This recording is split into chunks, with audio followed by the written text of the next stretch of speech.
Hi there and welcome to episode 170 of the ADHD Adults podcast. I'm James Brown, the man who would like to be immune to criticism, but let's face it, that ain't going to happen. And I'm joined as usual by Dr. Alex Connor, who plans to use diplomatic immunity should he ever be caught. And of course, Mrs. AuDHD, who genuinely views me being ill as a weakness, even when we're both ill with the same virus at the same time. Alex, hi. I couldn't think of a good hello for this one, James, on the immune system. So I got my dad's sister, Jennifer, to write one for me. So thanks for that. Fuck's sake. Well, it should be better than your normal ones. Why is that funny? It should. Because it's an amazing joke. It's an amazing joke grenade if you read the script. Yeah, exactly. Sorry. I was just trying to move the script. Okay, hang on. Yeah. Just give me a little while to catch up. Yeah, so where it says pause and before James says. Auntie Jen. No, we've already started. Auntie Jen, you see. I think any good stand-up comedian would benefit from Sam being on stage with them, so that when they're building up to the punchline of a joke, she could say something which completely explains what it's going to be really quickly. Why would two nuns be in a bar? A bar? Anyway, Alex. Well, it can be. Auntie Jen, is it? Christ. I'm all right, thanks, James. Whatever. Amazing. How are you, Mrs. AuDHD? I'm all right. I'm a bit tired. Okay. For anybody listening for the first time, it gets worse. I'd just turn off now. Yeah, and less professional. How are you, James? No. And Alex, he asks, wearily not caring. I'm excellent, thank you both. Happy to see you as always. And James got an honorary PhD degree from Wolverhampton University recently for his services to ADHD. And I can't make this clear enough. That service to ADHD was that we recently had a 3-month break from the podcast. Apparently, James, you can measure the relief in the community. So well done, fake double doctor, Professor James. Technically, it was an honourable Doctor of Science, which is higher than a PhD, Al, although it's not real, so it doesn't matter. But thanks for that. One of whom has sent us a letter? This gets less relevant and more of a non sequitur every time you do it. That's right, James. It's from a Luke. Do you want to do this? Are you sure? It's from Luke O'Sight.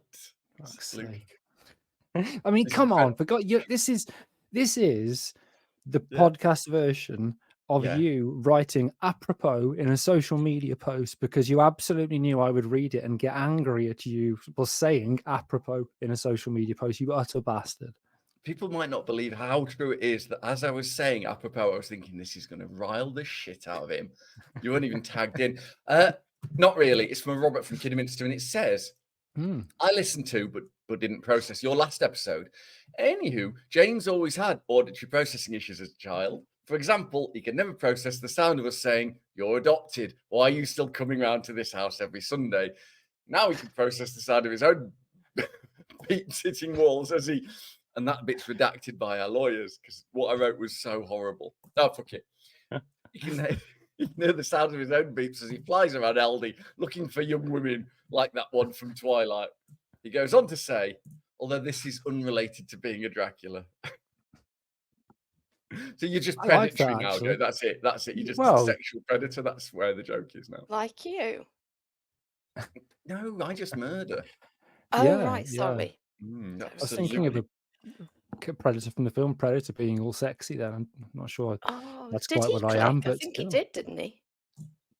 Like a dolphin. I think he might have. Like to echolocate, didn't he? Click. I thought he did. Was that a real letter? Can I read it out? Yeah, please do. It's from Mike from Berkshire. It says, "Hi, I'm Mike, 47 from Berkshire. I don't have a diagnosis, but since supporting my teenage son with exploring why he feels he's different from the other kids, my eyes have been opened. A neurodivergent colleague, oblique friend, shared with me the online screening tools for autism and ADHD. James, how annoyed are you that I say oblique? Fucking just don't. And I've even started saying it in talks now where I'll say / I'll say or oblique if you're Alex. Anyway, apropos nothing. Maybe she had an idea about me before I did. I don't know and don't really mind either way. So I completed the autism test and got back results saying I'm unlikely to be autistic, then completed the ADHD test at a different time.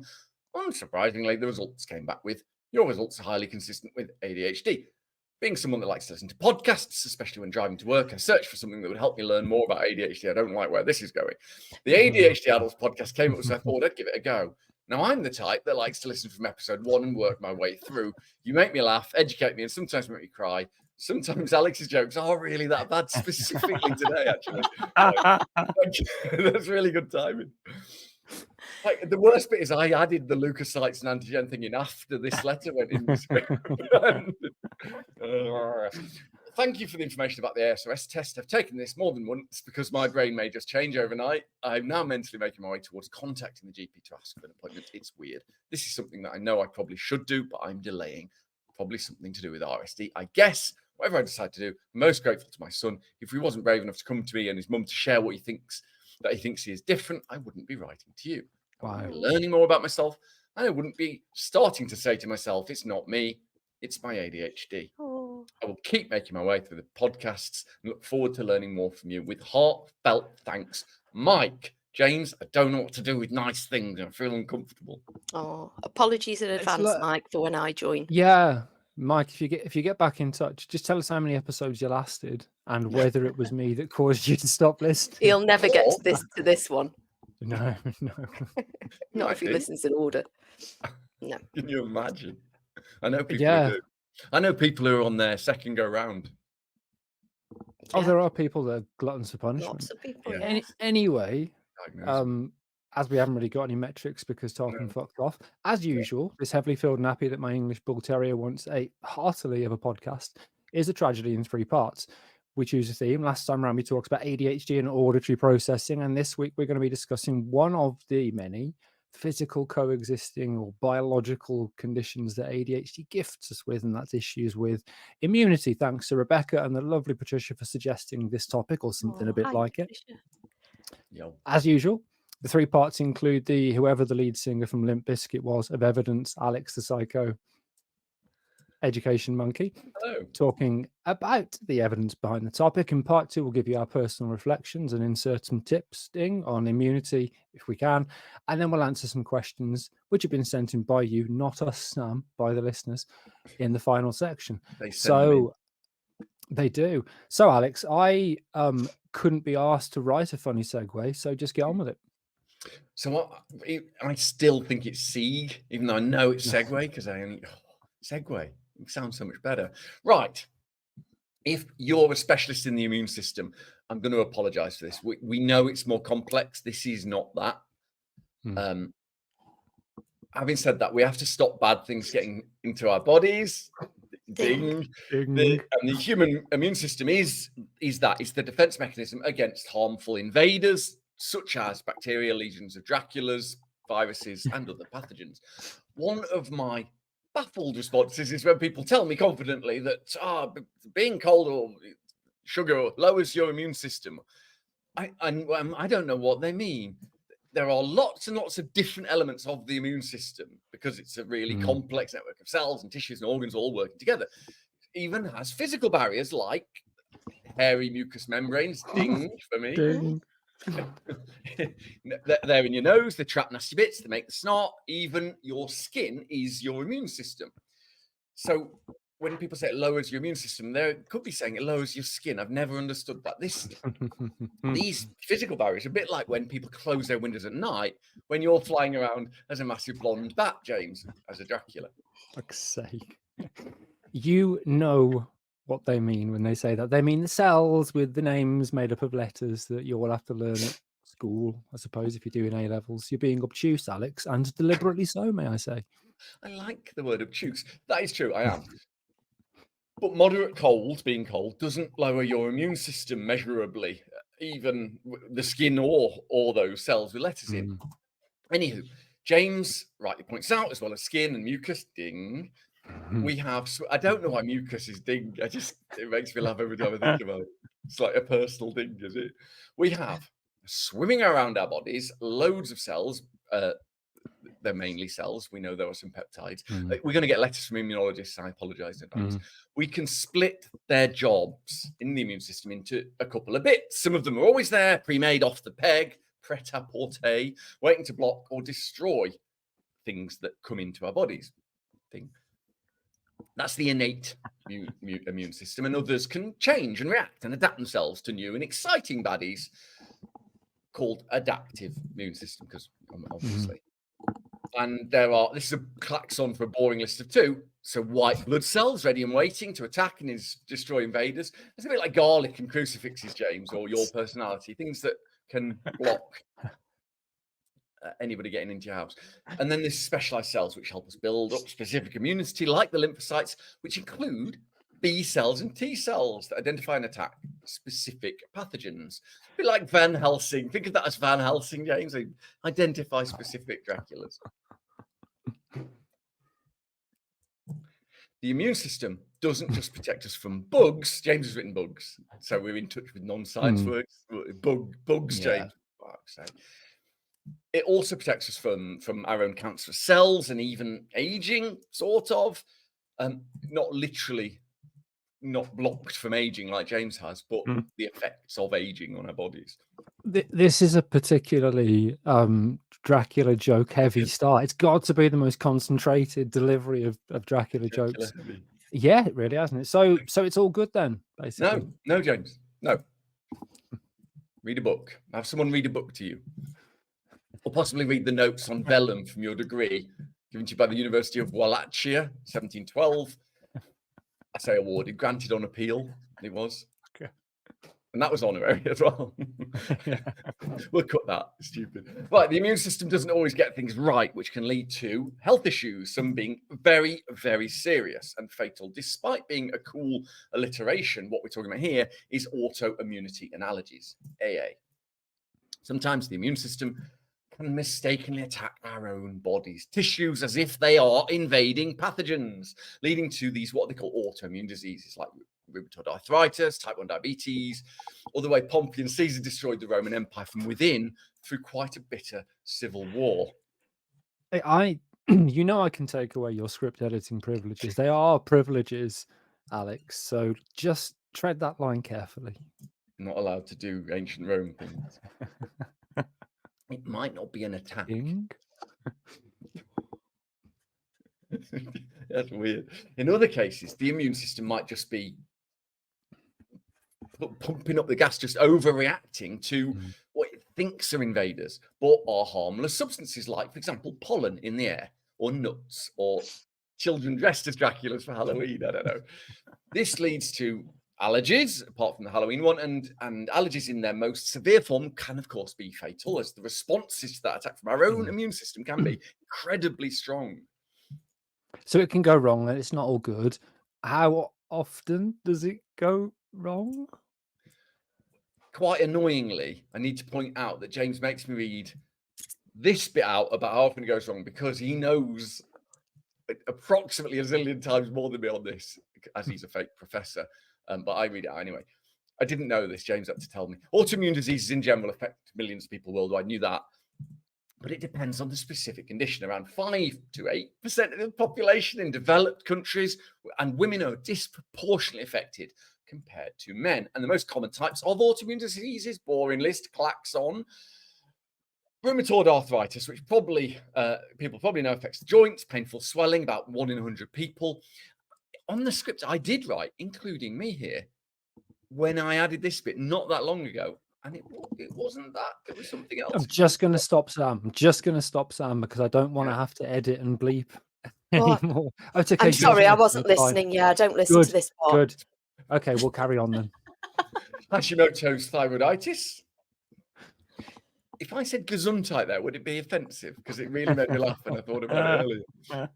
That's an illness mentioned in a question last week, and the most common cause of that and that is probably the most common form of hypothyroidism, or low underactive thyroid, and that's when the immune system attacks the thyroid gland. Thyroid's also affected by Graves' disease. That's too much, so that's hyperthyroidism, and the type 1 diabetes, which accounts for about 5 to 10% of all diabetes cases. And this is when the immune system attacks our insulin-producing cells in the pancreas, leading to high blood sugar levels. It is typically diagnosed I see what you've done. It is typically diagnosed in children and young adults. And Alex recently wrote a staggeringly inaccurate sentence about this that James had to correct in the copy editing process. You know that was an error. It wasn't I didn't think. I know. I just wrote off. I seem to have written accidentally. Type 1 diabetes is one deletion to the insulin gene, which it isn't. It's a ridiculous thing. So I'm sure I didn't say it, James, even though we both saw it. There are many others, including lupus, which you'll know from the program House, about a hospital without an HR department or an anti-bullying policy, as well as multiple sclerosis and celiac disease. But like some autoimmune diseases, we're hemorrhaging listeners now. So let's just stop. Oh, thank God. What was the other area? Allergies. What about allergies? Can you just be patient, James? It's all you have to be. Most allergies are mild. So if you have allergies, most of them are just mild responses. Substantial number of people affected, like somewhere from a fifth to a third of people in the global population have some allergic conditions. Pretty much allergic to anything. Like me, people can be allergic to groups of things like fruit. If they share a similar antigen. Don't. Just don't. The allergy could be from anything: plant products, insects, drugs, even food. The big seven are milk, eggs, fish, crustacean shellfish, peanuts, wheat, and soybeans. Also, the answer to what has James put up his bum this week? That would be a much better game, James, for part 2. Let's play that for part 2. Shellfish, crustaceans, shellfish. On top of this, you've got asthma and eczema, often linked to allergenic conditions. Chapo, mate, you got me there. Fuck, I'm lost. Oh yeah. What about ADHD? Well, James, good question. Thanks for asking. We have a massive study, finally, a massive study on ADHD. Can't believe it. This isn't one study now about how 2 rich men feel about their ADHD, and that's all we have. It's a big one. This one includes over 1 million people, and it found significant links between familial, allergic, or autoimmune disease and the development of both ADHD and autistic spectrum disorder or condition, ASD, among children. So, if there are immune issues within your family, like mine, you are at a higher risk of developing ADHD. You don't have to. It's not obligatory. One study also reported that the overall category of any maternal autoimmune disease had a 30% increased risk, not cause, of ADHD in children. Really interesting link. And it could be that developing ADHD is a bit autoimmune or not. Might just be a maths thing, I don't know. Yeah. It's a similar story for allergies. So the prevalence of ADHD was higher among children with allergic conditions, almost twice as high for food allergy, respiratory allergy, and skin allergy. What do you like of that? I gotta get my head around this. So what about the other way around? So ADHD causing immune issues. Yeah, I mean, that's the problem with stats, right? It could be a coincidence, it could be one causing the other, it could be this way around. And there isn't a great deal of robust research there.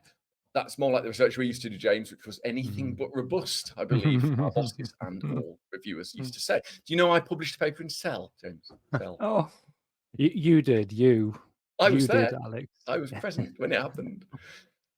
Anywho, there is a meta-analysis that brings together 25 studies about asthma and ADHD, which found there's a significant link with or association between asthma and ADHD, but not autism in that one. Interestingly, a bit.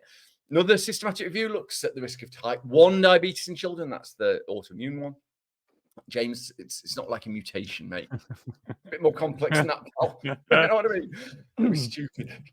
A third, that's 37% increase in the prevalence of type 1 diabetes in children with ADHD compared to children without ADHD. Wow. Don't know why. Going further, big systematic review of all physical conditions which might be related to ADHD included moderate to strong associations for arthritis, for systemic lupus, erythematosus, that's just regular lupus, House's thing, especially in those with high inattentive symptoms, God knows. And there was some evidence of a moderate association with celiac disease and inflammatory bowel disease, both immune in nature. Evidence that people with ADHD more likely to have allergic rhinitis, that's nose swelling or irritation of the nose by allergens like dust mites and pollen, and a very clearly increased risk of asthma, which also runs in my family. Does it in yours, you two? It's probably for the person, it's literally what it's for. Just me, I think, but we'll reflect on that in part 2. Of course, you were adopted in 1733. We are also more likely to catch infectious diseases, but that's partly because of the body-focused repetitive behaviors like skin and nose picking and licking, as well as our propensity to touch our faces. Not your face, James. No. Fair enough. The really interesting and as yet unexplained bit is why? Why would ADHD, if it does, cause an increase in the risk of autoimmune and allergic conditions? Could be just shared genetic factors, but I'm fucked if I know. Where's our ADHD podcast award? Don't know why. Here's something James shoved up his butt. I would say it's in the post, but let's face it, it's never coming, is it? What if we said it's a massive advantage? Just ADHD is. Oh yeah, awards multiple. I actually learned some stuff at some point in the process between this being written and hearing that. I think that was interesting, and I've rarely say anything positive You about this learned part of the something podcast. after you wrote it. Yes, because I forgot it all, obviously, and now looking back, it's like, oh, that's an interesting. Maybe I added some bits. No, he did actually, not just Dracula jokes as well. He made Alex James, has made some of the normally do like actual honesty like that in this. Oh no, no. But maintain you the shtick of listen. hatred. I'll be honest. Bits of it were written in a rush and were very dry. In the start, you made much easier to consume. So I don't like this, Sam. No, I don't. But apparently some people We do should get you letters. because I keep getting letters specifically about me. But anyway, I'm making a sign, James. I'm making a sign that says it's a joke. It's a fucking joke. Excuse me. That was really swearing. It annoys me so much. Okay. James does it as a joke. We're friends. We love each other. I know. I think it's people get to episode 20 and then like, I can't take this anymore. Or I don't know. Anyway, we'll take a break to reflect on that before we come back and reflect on this. So see you in a bit. Bye. No. Alex, hi. Aight. What's up? Hello, Governor. Welcome back to episode 171 of the ADHD Adults podcast, where we're talking about ADHD and immunity. Is that right? The only thing that wasn't was the episode number. Other than that, it was faultless. Oh, it's 170. Sorry. Yeah, but, well, no. Welcome back to 170 and the immune system. That's what it is. But this is James. What are your reflections and a tip? That's fucking amazing. I'm sorry, it all went really wrong. It started off really well, I thought, and then I don't think anybody will know. No, good. exactly. It's very on brand. Okay. Any long-term listeners to the podcast, I think will be surprised to know. No, not really. I had all of this shit as a child, obviously, because I have all the things with ADHD, and I do have all the things. And obviously back then couldn't have ADHD. You know, it doesn't exist in the UK, certainly not in rural Shropshire. But one of the things alongside that earliest memory of the doctor saying he's hyperactive, Mrs. Brown, but don't worry, he'll grow out of it. I can remember being very allergic. Now, did either of you ever have that skin prick test where they do 15 pricks? 15 little pricks on your arm, ding, obviously. I was positive. I had 14, so I reacted to 14 of the 15 allergens that they put on my arm. Yeah, but they were all garlic, weren't they? 6 and of the holy 15 water were garlic. A couple were holy water. Yeah, one was silver. And I was like very asthmatic as a child, to the point where they probably changed the name of this, but the inhaler I used to have, Ventolin, I had to have as a syrup when I was a tiny baby because I was asthmatic as a tiny little baby and had to be given Ventolin syrup to kind of maintain my airways. So I was allergic to everything, particularly cats, trees, tree pollen, grass pollen. If I ever went out in the summer, immediate and quite debilitating hay fever. But you didn't know you were Dracula. I didn't know I was Dracula. Inspired. This is before, exactly, because I didn't look like this when I was a child. Massive, isn't it? You'd think you'd be like a sickly little adult. You're enormous person. Like, what? You're 6'2" or something? Yeah, but I've always been weak and sickly, but just big. Even the two things aren't mutually exclusive, I suppose. You can be tall and weak. Yeah, and I am, as Sam often tells me. Not about the Mazel talking. tov. No, she does. Anyway, Yes. happy birthday. Don't tell I- you. I also, I know you don't, sweetie. Fact. I also, I always, particularly as a child, caught every fucking cold going, and it would always end up being a chest infection. So it would start off being a cold, then it would be a chest infection on steroids and antibiotics, and therefore it was obvious that as a child my immune system wasn't acting appropriately. There was definite overreactivity to allergens and the asthma that's associated with it. The hypothyroid thing is really interesting to me. And I know we talked about this a bit last week in one of the questions, and somebody got in touch to say thanks. By the way, I'd say thanks for talking about that, because it's something they were interested in. I am hypothyroid, but I was only diagnosed asymptomatically about maybe 10 years ago when I went to be tested for something else, and they looked and went, "Oh, yeah, you're hypothyroid." And so I don't know if that's immune related, even though as the psychoeducation said, there's a two-way thing where, as we said last week, more likely to have ADHD if our mother is hypothyroid, and more likely to be hypothyroid through autoimmune mechanisms if we've got ADHD. But I think effectively, I've got a shit immune system. But what you said, Alex, in the first part, I really like. About lowering your immune system, because it reminds me of something I've chatted in the past with people. When you look at these kind of things where people say boost your immune system, take these vitamins and boost your immune system, it's a bit like saying I'll give the doorman at a nightclub a bazooka. Boosting the immune system can be inappropriate. It can lead to, if the wrong immune cells are boosted, it can lead to a whole range of, exactly, a whole range of problems. And that leads me to my tip, and that's just to try and be a little bit critical or cynical of things that say they boost the immune system when you've got an infection. Supporting the immune system is better. We know that vitamins and minerals are needed for the immune system to function well.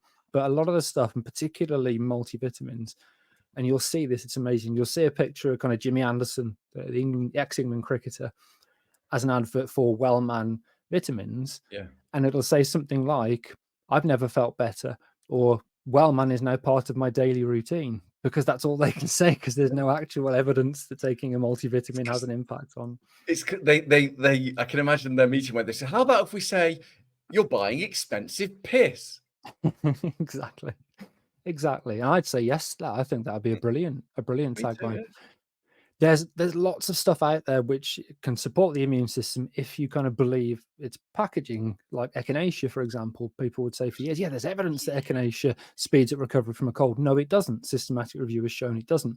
Zinc was the next one, and there was a big systematic review that showed that taking zinc speeds up recovery from a cold, but it was retracted because the authors admitted they hadn't really kind of handled the data properly, and zinc doesn't. There is some evidence for vitamin D when it comes to colds and other kind of respiratory. We all know about vitamin C as well, don't we? Yeah. Like when we were in Margate and there was that sea bathing hospital, they put people out in the sun. They did, yeah. Vitamin D would have helped them. Yeah, and this was only 10 years ago they used to do that in Margate. Do you know what annoys me, James? The logicalness of it, that all the Northern Europeans jumping in really cold water to boost their immune system. You can't have it both ways. Surely they're getting colds. You can't have it both ways. Not wearing a coat gives you a cold, and jumping in the North Sea makes you cardiovascular. You can't have. It's really annoying. It's quite a probably not the same people saying those neither's things. true.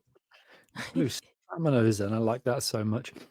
Anyway, before we start watering down what was a pretty shit reflection for me, Sam, what about you? Oh, well, I know I did write some things down while you were talking. Okay, yes, I am allergic to cats because I've got 2 cats and I have to take antihistamines every day. Yeah, and pollen, but that's it really. Oh, and when I'm getting a virus, just before I get the virus, I come out with a viral rash. Is that one? Is that one? That one? That's just for any League of Gentlemen fans out there. Viral rashes are common with viruses in general. So that's not one. I can cross that off. Right. I mean, it's due to a virus. Yeah, and it is a bodily response to a virus. Okay. I won't So, okay, it doesn't matter. My mum has lupus, so it's her fault that I have ADHD, it turns out. Mm. Has she given us permission to announce that to, No, you know, no, she to hasn't at all. And when I was younger, I used to get all of the stomach bugs, but not so much colds. But mum said that that was because she protected me so much by cleaning everything. Is that true? So if everything's No. kept so clean when you're not exposed to all of the germs, oh, that's not true. Do you remember the episode of The Office where Dwight suggested Oh bringing yeah, in hand desanitization stations, which would bowl of just be toilet. a bucket of dirt to put your hands in? Yeah, no, there are arguments actually that everything from cesarean sections due to overcleaning surfaces actually stops children from being exposed to And the the lack of poo, right? Is that what you mean? yeah. The fecal matter through natural childbirth is all part of this, and actually creating a sterilized environment can actually then lead to issues later in life with the immune system. Oh, so she was right then.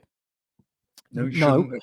Might not have yeah, been a good idea to clean everything because yes, Yeah, well, exposing. that's what she said, that because she cleaned everything, I yeah. wasn't exposed to germs. So she Oh was right, saying it's her fault that I was catching everything because she sterilized everything before I. Yeah, I mean, there is an argument. It's not proven, but some Mm. people think that. And so there's some Mm. experiments about children in kindergartens because they're surrounded by other kids with illnesses, may have less diseases later on, like leukemia and so on. But it's a bit dodgy numbers. But yeah, people have argued both of those things. Yeah, It's not that's stupid things. interesting. you James, what? thank you. Sorry, I don't draw No, attention it's now. okay. No, it's okay. You take antihistamines every day, don't you? Yes, I do. And is that because of the cats? Yes, I'm allergic to cats, and I have 2 cats. 2 shit cats. 2 shit. I like how you just nodded but wouldn't actually say the words then, because you love them so Say much. it. Don't you? Say What the was shit. the point of this though? I was just interested because antihistamines have kind of mixed effectiveness for some people. Clearly, in your case, I never see you sneeze. Occasionally, if you get a bit of cat hair in your eye, Yeah. it'll be Yeah, irritating. so if I stroke the cats, then I have to make sure that I wash my hands afterwards, because if I stroke them and then I touch myself, Ding.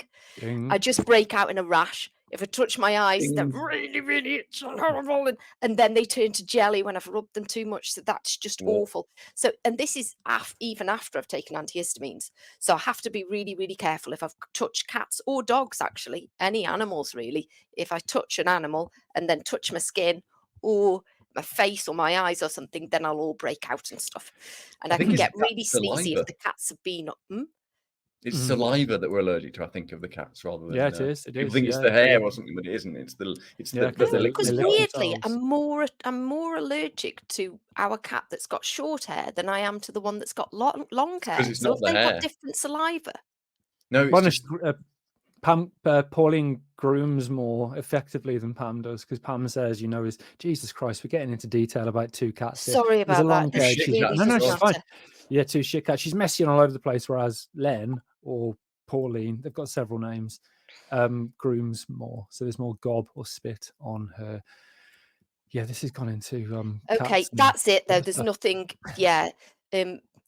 Mum's caused my ADHD and That's the take home.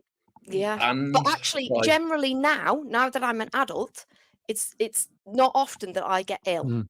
I don't really catch things, but I eat really well and I exercise. Mm. don't go out. And I don't That go is out true. and I don't see people generally. So I hardly ever catch anything. It would be literally, virtually impossible. And if you did, you wouldn't remember anyway. You might have had some That's last probably week. true.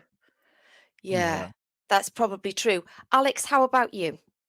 The worst bit about this whole podcast is that Sam's just beasted me with it's probably not the same people. It's such a brilliant sentence. I've written it down. You see it all the time, don't you? On the internet, people go, now first they did Brexit and now they're saying it's bad. It's probably not the same people. It's a brilliant response to loads of things, including what Well, I it's said. just a logical response. It is. It's really logical. And I've been looking for the right sentence for literally years to just point out that it's probably not the same people. And that's the sentence. I've written it down. Screw you, Brown. Right. I went to the doctor, James, when I was really fat about my thyroid and it was fine. I was just eating too much all the time. It's awful. I was think absolutely ever- convinced. I can't remember you ever being Oh no, I big. was a chunky fella. Yeah, it's a long time ago, decades ago. But Mm. yeah. That's not really relevant. I Is just that know it? that you'd like it. It is. No, I'm allergic to lots and lots and lots and lots of things. I had a lot of Oh, eczema yeah. growing up. There's asthma in my family.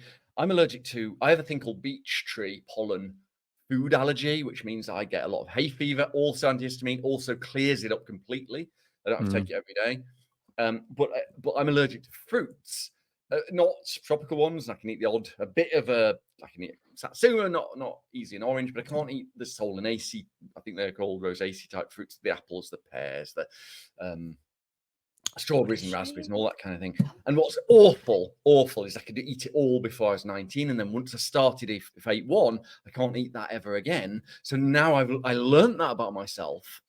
I planned to eat the first and last time I'm able to eat certain solanaceae fruits, and I know I won't ever be able to eat it again. So I ate figs from a little fresh place in France, and I ate them and loved them. And I haven't been able to eat them since because I'm now allergic.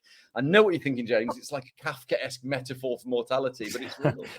I was thinking, are you in my head? I was thinking exactly those words, Alex. But Shit. does it now? This is a question.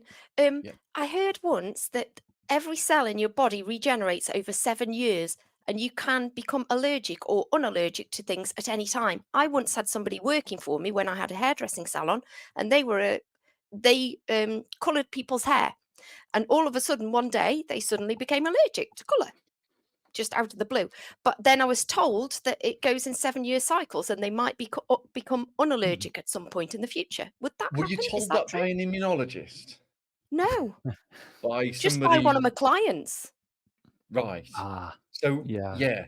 So we don't change our cells every 7 years. We change most of our cells. So your Mm. neurons, for example, stay almost forever and with a little bit of plasticity. Maybe even in Yes, that makes ADHD if you take a meds. Mm. But so the adaptive immune system does remember, unfortunately, and so no. So you can never become unallergic to You something. might be able to. I'm not good enough at immunology to Because I answer that. used to have asthma and I don't have it anymore. No, so fair. lots of people do grow out of asthma. I have as well. When it comes to allergies, there is evidence that desensitization can allow people who are profoundly allergic to food, for example, to start eating those foods. It's something they were looking at back in the 80s, but didn't really progress. But now they're starting to do that. So you can, through very controlled desensitization, in some cases, improve allergic reactions. But yeah, it's not. I like peaches so much, James. Sometimes once every 2 or 3 years, I take antihistamine and then eat 3 peaches, and then really I'm in pain for the next hour and a half. I love mushrooms. When Are he you was saying allergic to that, mushrooms? Why I'm wouldn't you not have mentioned that? allergic. I'm just she's intolerant. Oh, So I'm like that with onions and milk. Guess But my does it. sister-in-law is allergic to kiwis and prawns, but sometimes she just has them and she knows she feel awful afterwards, but she really likes them. When you were mentioning all those fruit, I said I can't eat any of those fruit either. It's nothing to do with my immune system. I just can't eat them, for God's sake. Any of them, they're got fresh awful. blood. That's the texture difference. I was saying to James, I came up with an analogy for people like James, unlike me with some foods, but not very many, that have like that can't cope because of sensory differences with food. And I was trying to explain it to somebody that hasn't got that and saying, okay, so imagine this plate of food here now. Somebody has given it to you, but they've thrown up all over it and it's covered in vomit. You can actually eat it. It's not impossible to eat it. It's just that with every mouthful, you know it's covered in vomit and it feels awful and you don't want to eat it and you're vomiting yourself as you're trying to swallow it back down. That's what it's like to eat food when you've got those sensory differences that make you feel really uncomfortable and make you just want to throw up. Ding.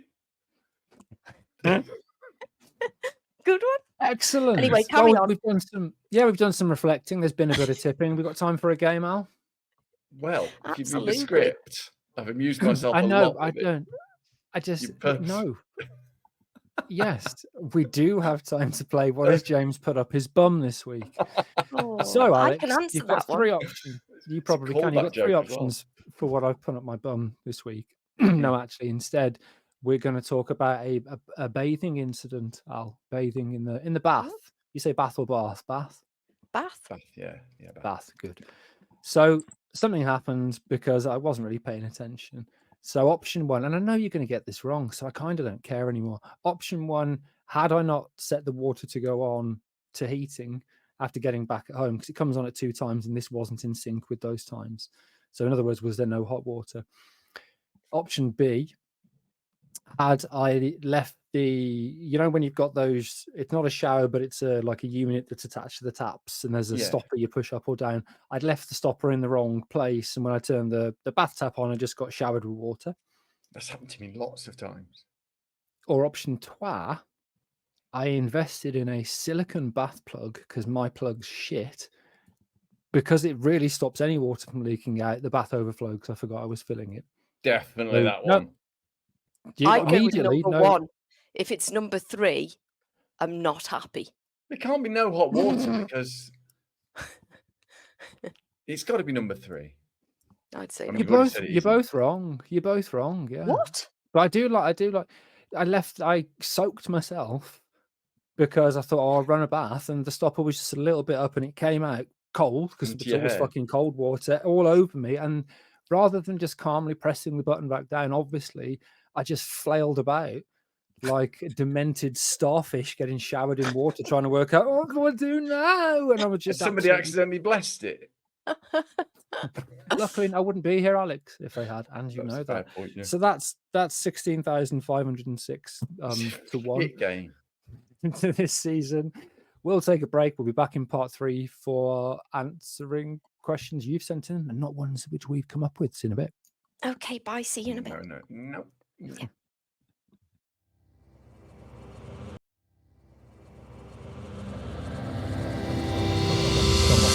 Trumpets.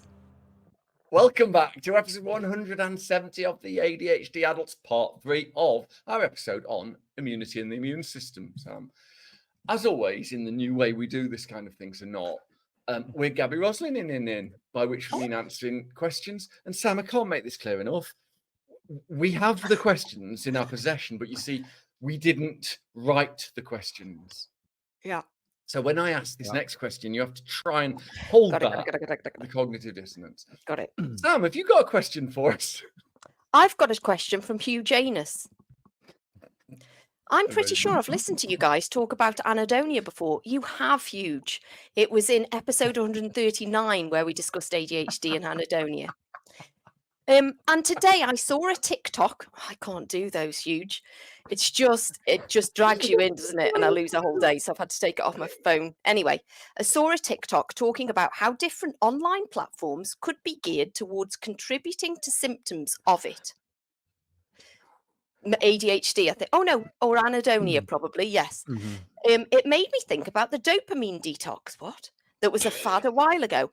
I wondered if you thought that there is any value or benefit in these detoxes, or if a dopamine detox, what is that?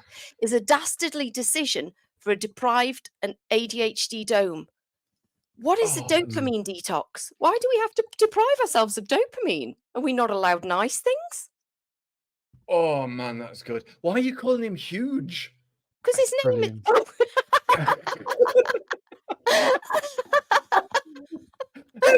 Because in my brain, although it says Hugh Janus, in my brain it was Huge Anus. Oh, he never would have spotted that, will he, Hugh? Or Huge. Their first name was Huge. I don't know. Sorry, Hugh. Hugh, you'd think she was making it up, but she's not. I know you're not really Hugh, but this is actually real. And I like it very, very much. I'm so sorry. Do you want me to ham-fistedly mash? Please, because I don't understand what a dopamine detox is. The idea is of a dopamine detox, and you'll see it increasingly on Instagram, often by companies that are selling some type of product, for example. The idea is that you remove from yourselves the things that you normally use to give you kind of small dopamine hits. So it's taking away those rewarding activities based on absolutely fucking no evidence.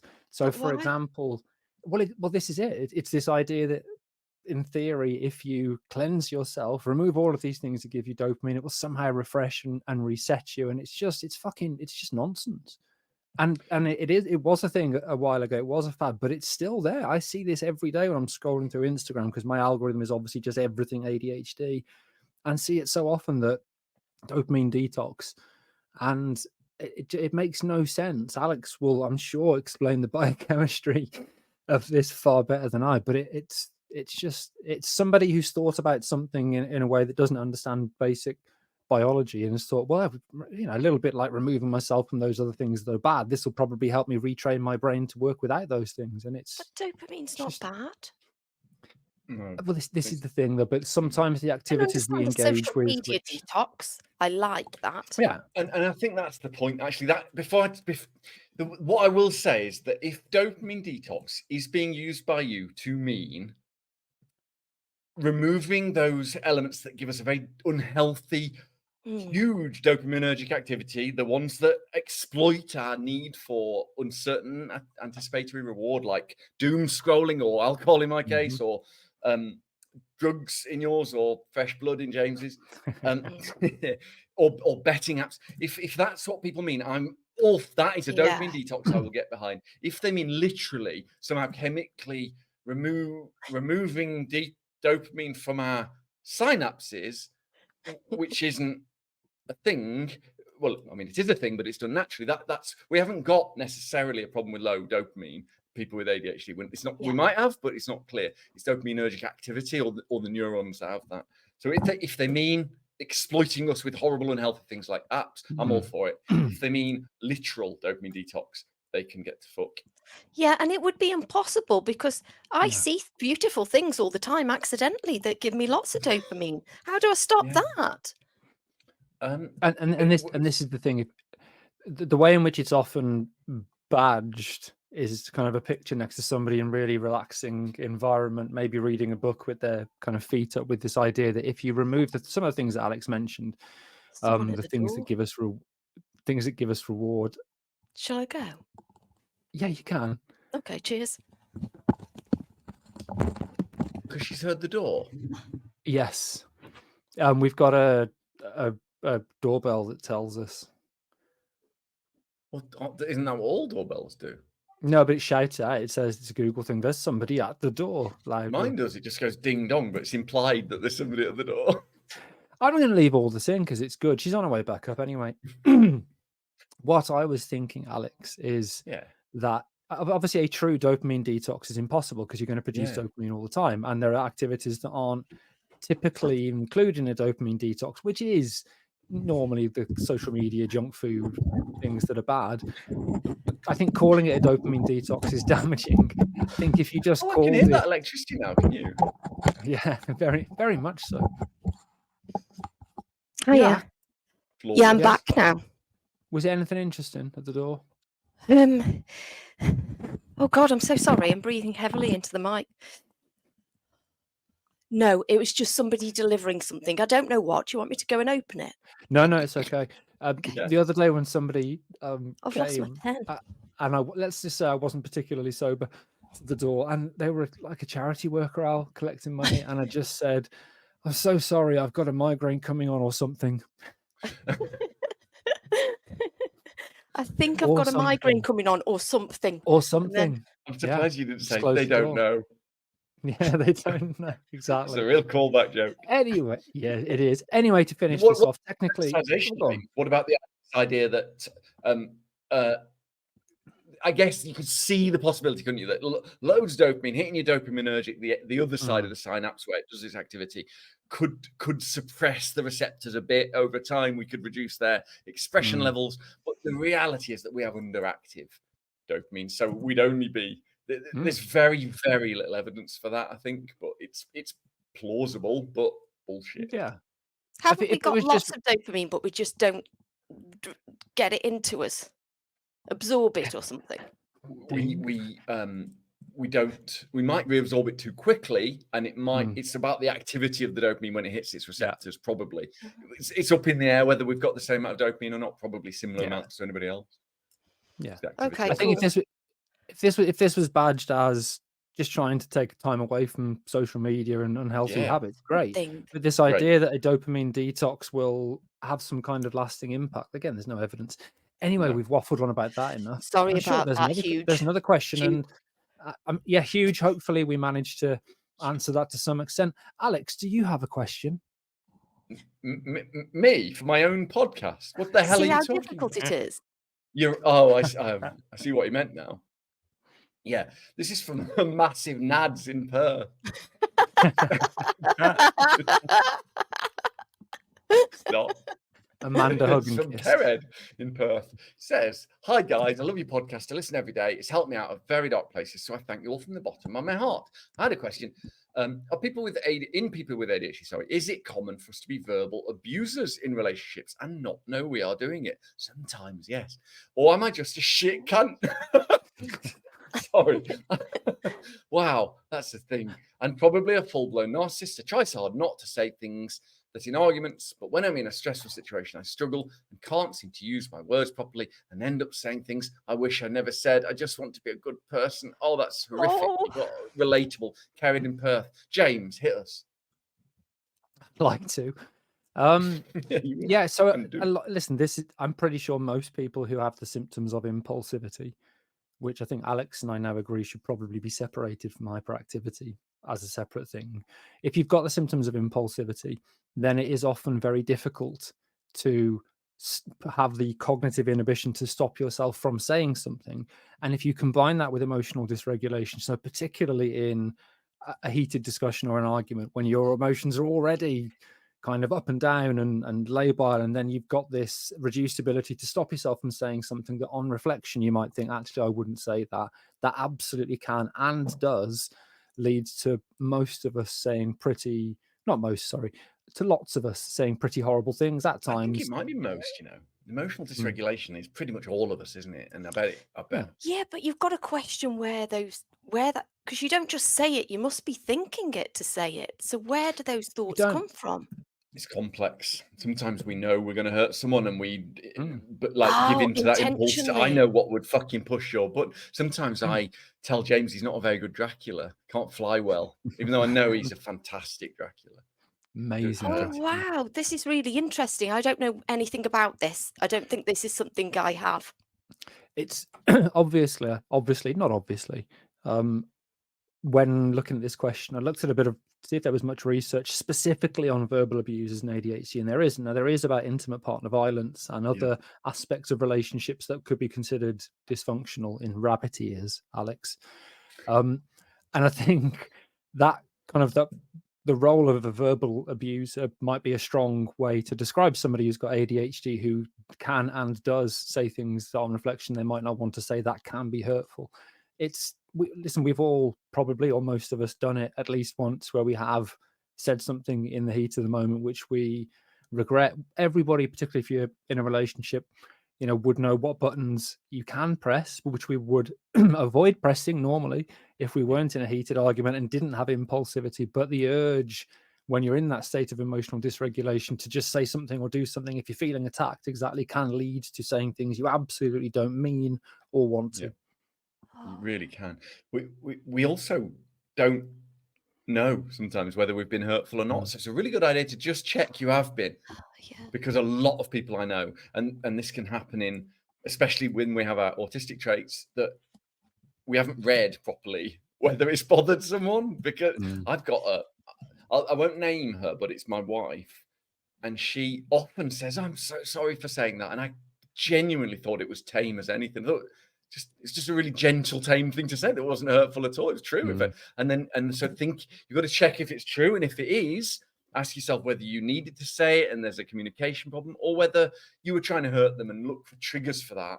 Because I do that sometimes, and I go away. I wave my hand because I can't speak because I'm so overwhelmed. And I go away and I come back and I say, actually, I went off on a track I didn't believe. I wasn't actually thinking that. I was just at cross. And the other thing I think is, if you're thinking, "Oh God, am I a narcissist, full-blown narcissist?" You're not. The fact that you care about them and not you tells you exactly whether you are or not. Is that right? That really narcissistic. interests me, actually. The whole narcissist thing. I don't to be a really. human. Really? I would argue that both you and James are not narcissistic enough. Genuinely, I genuinely think that. I don't really understand it, to be honest. It might be something to explore in one Yeah. podcast. I don't really understand it. But It's a word. definitely. Oh, sorry. It's sorry. You carry on, please. I definitely can do that thing where Yeah. I hurt people without realizing it because I just Mm. think I'm saying a fact, but it's not. Right to say that, and I don't realize. And even when it's pointed out, I'm like, oh, but I don't understand. It's true though. But Yeah. you And it's shouldn't true always to tell me. That's people. the problem, isn't it? Mm. True to Yes, me is yes. not the same as a fact. That's the thing, yeah. And because I can be very literal and absolute in my thinking, my truth is the truth, and I Yeah. can be really struggle with understanding that it's not the truth. It's just what I think is the truth. So I can understand that bit definitely. That's really common in the autistic community as well. It's Yeah. one of the big challenges. James, you It were is, going I to say think. something about narcissism. Yeah. No, I think narcissism. it is. I think it is worth an episode. I think the Yeah. word narcissist is now thrown around far too much within relationships, particularly, and people will say, "Oh, well, they're clearly narcissistic." Yeah. And there's a difference between having some narcissistic traits and having narcissistic personality disorder, Yeah. where there is a very defined pattern of behavior and behaviors. And Right. that's not to say that if anyone has lived experience of being with somebody who has narcissistic personality disorder or suspects that, it's not that, to suggest that you haven't had that. But that word narcissist is thrown around a lot by people who. Sorry, James, especially in the ADHD community, when we have loads. Mm. So I've often say to people, I point out gently that to people with very low self-esteem, regular self-esteem can look like narcissism, Mm. Oh, but self-care Mm. is not narcissism. Mm. right. It's not. Oh, I'm interested in this because I don't know anything about it at all. Well, so that Sam, would be if really interesting if for you'd me. like to propose it as a topic, there's a form on the website www.theadhdadults.uk where you can God, you've suggest gone that as a corporate. topic. You can also send a letter in as well to the podcast. These are things that people can do. Anyway, I've got a question, not from me. Can I read it out? Please do. May I read it out? Actually, because I was surprised that Alex didn't jump in You and said, may. "I don't know." Can you, James? Is it written phonetically? I was going to just say no, probably not. It's written in long words. This is from Ben. Hi, Ben. It says, I've been Hi, Ben. taking my meds now for about 6 months, finally on a decent dose for getting shit done through the day consistently. Well, more or less, anyway. However, as is one of the side effects, whilst I've not got full-blown insomnia, I find that I'm still relatively alert at 11 p.m. and then throughout the night tend to wake up regularly too, albeit only briefly. This is fine if I didn't have to get up at 5:30. Oh my God. Did you do this or did they do this, Alex? It would have, no, it's not you. Ben. Fine if I didn't have to get up at 5:30 oblique 6 a.m. Oh, most Ben, mornings. you Jesus Christ. absolutely rock.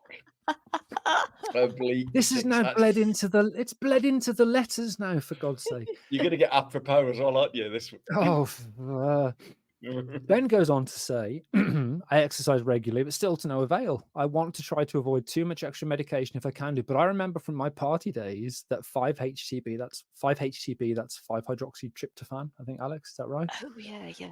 Used to help me sleep. That was a long-winded way to reach the question, sorry. So put it to your good selves. While I can't find anything specific, are there any known interactions between 5-HTP and medications or negative interactions over a long period of time? I've only impressively sunk £8 into this idea so far, so it's not quite a full-blown rabbit hole yet, but I thought I'd ask people that have given me so much digestible evidence, based information so far, because you're all pretty damn good at it. Alex, First thing, anything? just a legal disclaimer, isn't it? That we can't go and talk to your goddamn doctor. That's the only thing. They'll talk to you about when you're taking your meds in the morning, splitting it up. So you might want to get up, take it, and go back to sleep, things like that. I know a lot of people, but this is a conversation for you and your doctor only. What we can talk about is evidence around population studies of pharmacology rather than you specifically. And James, as you well know, you know as much, if not more than me about this. So you hit it. Okay, so this is something that because I'm not long out of my party days, maybe still in them, I don't know. Have really been interesting because I never did take 5-HTP, but I know lots of people that did. The theory behind this is that I did. They did nothing for me. Sorry, and carry on. No, it's fine. That's an interesting point. I think for many people it might be a placebo effect. To be fair, the theory is that 5-HTP, which you can buy from most supplement vendors, is converted in the body to serotonin, and then that's converted to melatonin. And because melatonin is the sleep hormone, the theory is that by taking 5-HTP, you will have more melatonin. Oh, why Now, don't you the just first, take melatonin? because you can't get it anymore. You used to be able to buy that online, but now in the UK, it has to be prescribed by a GP, and there are very Get it stringent from Aldi. regulations. So, yeah, in the middle aisle at Aldi, you have No, to you be really over can. I'm not 55. joking, the joke.